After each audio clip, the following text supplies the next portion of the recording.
every hit that Griffith Where's was the landing. ref? Paret once again slid down, but this Where the time fuck seemed is the almost ref? unconscious already. More punches moved his head. Benny Paret was killed by Benny Emile Griffith. Emile Griffith beat him to death in the ring after Benny Paret teased him for being gay. He kept talking shit about him being gay. He actually died, right? And he beat the shit out of him? He beat him to Oh, death. was he gay? I believe so. So he I just think that was the rumor. So he just caught him. He had been saying crazier stuff. Wow. He beat him to death. Great rivalries are possibly the most engaging aspect of any form of sport. Who the fuck? Two opponents that are locked in an ongoing feud. Two teams that are constantly jockeying for a position and bragging rights. There's something about a pair of equally matched competitors that appeals to even those who don't necessarily watch any form of sports. However, sometimes an intense rivalry can lead to mainstream coverage for all the wrong reasons. That's them.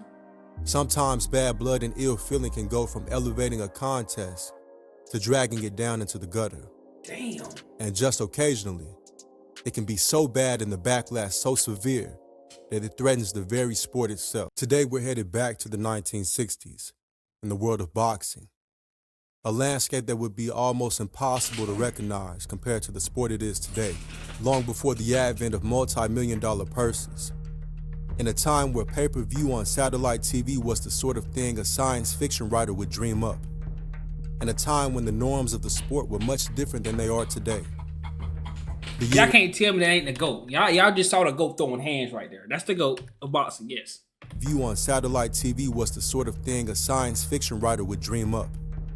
In a time when the norms of the sport were much different than they are today. The year is 1962. 1962. And two promising fighters are about to try and settle their rivalry once and for all. The reigning champion is Benny "Kid" Paret, a 25-year-old fighter from out of Cuba with a record of 35 wins and 11 losses. Out of Cuba. He had taken the welterweight title from Don Jordan in 1960 and was renowned for his ability to endure damage and take punches only to fight back and eventually carve out a victory for himself. His opponent is Emile Griffith, a 24-year-old who was born in the U.S. Virgin Islands, one of 8 children. He moved to New York at the age of 12, a promising fighter who was tearing through everyone that was put in front of him. He was favored by the bookies going into what would be the men's third encounter. Paret had been the champion and faced up against Griffith in April 1961 for what was his very first title defense. Damn. Griffith got the better of him via knockout in the 13th round after dominating the fight.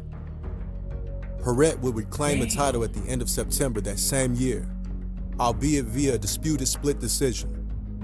This set the two men Oh, up damn, they already fought twice. albeit via a disputed split decision. This set the two men up perfectly for the deciding match, each with a loss to the other and something to prove. Both men determined to prove that they were the one that should wear the welterweight title, and neither willing to give it up without a decent fight. On March 24th, 1962, they were headed to Madison Square Garden to settle their score once and for all, in front of a baying crowd and broadcast by ABC to the viewing public at home. Ooh, on ABC? In the build-up to the fight, there was more than the usual back and forth between the two. What had started off as a score to settle and a point to prove, turning to bad blood at the weigh-in. Paret was aware of some rumors that swirled around Griffith.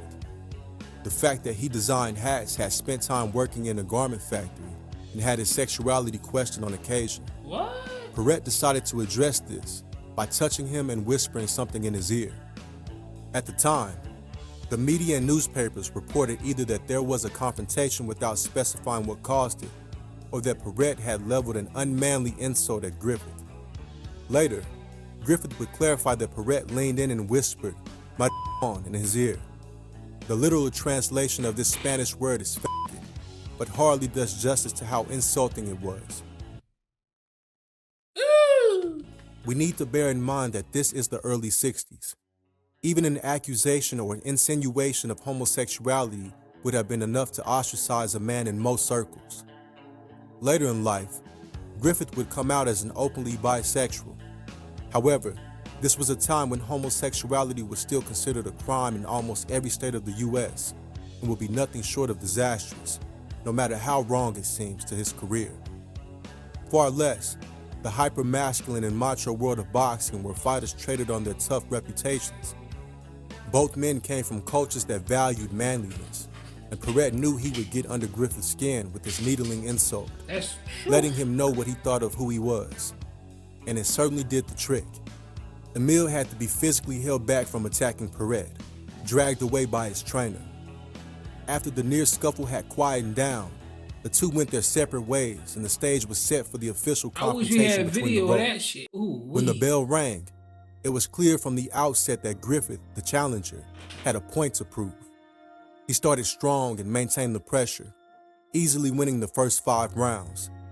However, the 6th round came with the stark reminder that Kid Paret was not to be underestimated. The 6th round came with the stark reminder that Kid Paret was not to be underestimated. He caught Griffith towards the end of the 6th with a punishing hook that sent him to his knees for an 8 count. Emile used the ropes to get back to his feet, down but not out. The 7th round was more even, but the 8th was arguably Paret's. Griffith seemed to be slowing down, maybe still struggling to shake off the cobwebs from the 6th round hit and through into the 10th round. And it was looking less and less like Emile Griffith was going to have it all his own way. There was back and forth, but neither fighter made any significant headway. The 10th instilled renewed vigor into Griffith, catching Paret with a clean hit and sharp follow-up combo that sent him back into the corner. Seeing him dazed, Griffith closed the distance and began to open up on his opponent. Hit after unanswered hit came in from Emile's right hand. Finish him! Sharp, accurate uppercuts, catching his opponent clean. Paret slumped down a little, but weathered the storm. Neither fighter could make their mark on the 11th round. A fairly tame affair by all accounts. But the 12th is where everything would change for all 3 men inside of the ropes that night. Not long after the commentator had remarked that this was possibly the tamest round yet, Griffith again launched a clean right and sent his opponent into the corner once more. He landed an uppercut, clean, and snapped back Paret's head. It was followed by a second, and then a third.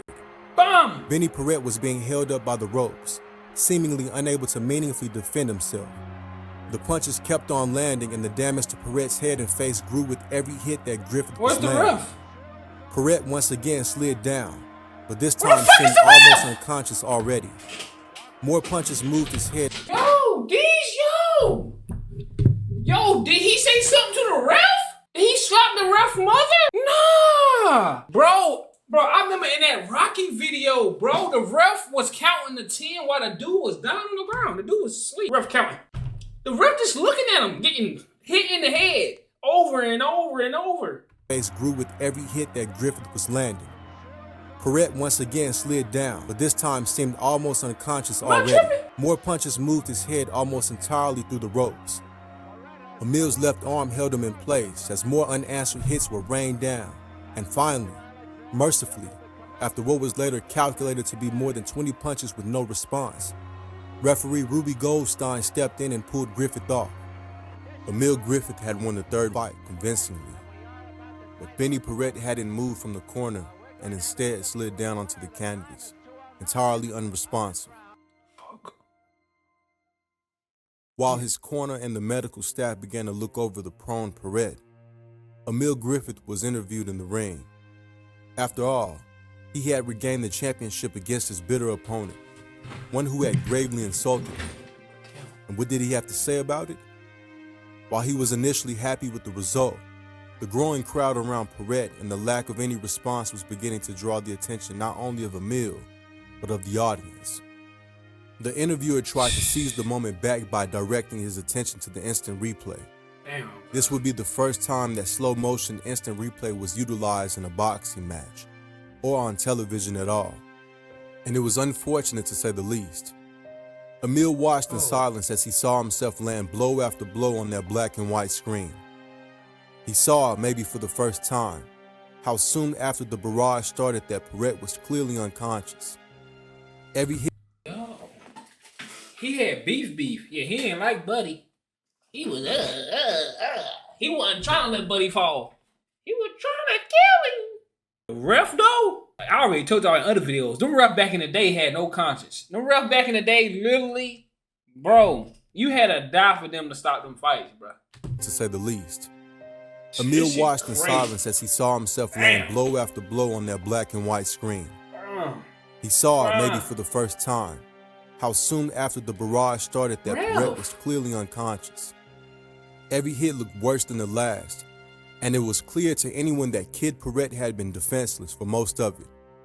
Every impact, another sickening thud, and they just kept landing for what seemed like an eternity. Griffith had little to comment on the replay. He watched as his opponent left the ring on a stretcher, and the joy at winning his hard-fought match was suddenly replaced at the very real concern that he had done serious damage to Benny Paret. That was crazy. Paret was taken by ambulance to a local hospital where Griffith attempted to visit him and check on his condition. He was not allowed to do so. Oh, then he came and tried to check on him. Respect, that's respect. Despite trying for multiple hours, he was kept away. Medical staff did what they could to stabilize Paret, and he slipped into a coma. As it happened, Benny Paret would never regain consciousness and would die in the hospital 10 days later. His cause of death was bleeding on the brain from the damage taken. This news devastated Griffith and led to very tough questions being asked by the public at large. Many questioned the actions of Ruby Goldstein, the referee. Why hadn't he stopped the bout? Why hadn't he stepped in sooner to prevent this damage being done? Ruby was a respected ex-boxer and a seasoned referee. He gave a number of reasons to justify the delay in stoppage. He pointed to Paret's habits of taking heavy damage in fights, only to come back swinging and win. Even the yeah, bro, talk about the only come back swinging and win. Are you Stupid. or Stupid. The fact that his head was knocked through the ropes at a point had seemed to the referee as a tactic, one he had often seen, that fighters used to avoid some of the more devastating punches. Stupid. The instant replay of the final flurry with Paret almost lifeless on his feet led to calls for the sport to be banned outright. Griffith was shouted at and insulted in the street, as if he had killed his opponent on purpose. Oh, no, y'all gotta stop doing that one. When it was suggested to Ruby Goldstein that his late stoppage was the cause of the death, he had this to say: "No one is to blame. It's the type of sport it is. Me. Death is a tragedy that occasionally will happen." What? That's why you in a rain, you dick. Let me get me. The shadow of Paret's death loomed large over the rest of Emile Griffith's career. He remained a promising contender and was in the conversation when it came to the best pound-for-pound welterweight fighters, I want to fall, buddy. even capturing the middleweight belt at one point. But something changed in him after this fight. He lost his killer instinct. It was as though he was afraid to try too hard to finish his opponents, opting instead to outbox and outclass them. He still managed a hugely successful career, marking his place as one of the all-time greats, but he never forgot that night in 1962. The same can be said for Ruby Goldstein. While his comments at the time were fair and measured, he later revealed that the incident had traumatized him entirely. He had lost sleep, and his health had suffered as he considered whether or not he had missed an opportunity to save the fighter's life that fateful night. The tragic tale of the fight between Griffith and Paret is one that has been reviewed and repeated many times. The first use of instant replay, unknowingly capturing a fighter's death, and it was a watershed moment for many reasons. Just sadly, not ones that anyone involved would like to dwell on. Emile Griffith passed away in 2013 at the age of 75. His cause of death was kidney failure. A man who held both the welterweight and middleweight titles. One who had suppressed his sexuality for fear of reprisal for many years. And one who at every moment that night in 1962 and onwards bitterly regretted having taken the life of his opponent in the ring. Damn. That's tough, bro. I ain't gonna lie, bro. That's the first time I heard of that full story, bro. Look, man, like, comment, subscribe, and let me know in the comments what y'all think about the story. Yeah, let me know who y'all think was wrong for, or was in the wrong. Y'all don't think nobody was in the wrong. It just was a mistake, or let me know what y'all think, man. But look, man, like, comment, subscribe, bro. I appreciate everybody who support the channel. I'm gonna see y'all next, man. Okay.